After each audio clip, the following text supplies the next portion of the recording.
জয় গুরু, সুপ্রভাত, হরি ওম।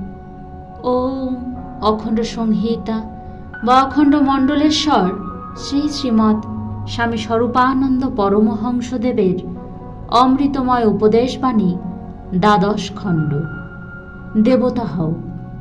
তোমার চিন্তা এমন স্বচ্ছ, সুন্দর, সরল হোক, এমন শুদ্ধ, সহজ, সত্য হোক, যেন পৃথিবীর যেই ভাষাতেই যে ইহার সংস্পর্শে আসিয়া পড়ে, সে অনন্ত অপার প্রেম জলধির উদ্বেল তরঙ্গমালার প্লাবনে জীবনবেলার তটবিস্তারে উৎফুল্ল আনন্দের রসঘন আস্বাদন লাভ করিয়া কৃতকৃত্য হয়।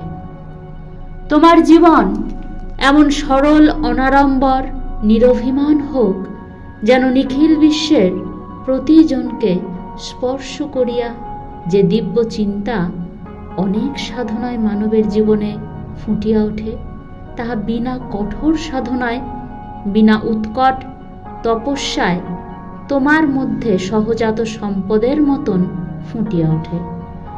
জগৎকে দেবত্বের আস্বাদন দিবে, তবেই না তুমি দেবতা। তৃষিত জগতের পানে সকরুণ নয়নে তাকাইতে তুমি ছাড়া আর কে আছে? তাই আমার নিয়ত আশীর্বাদ, দেবতা হও। হরি ওম।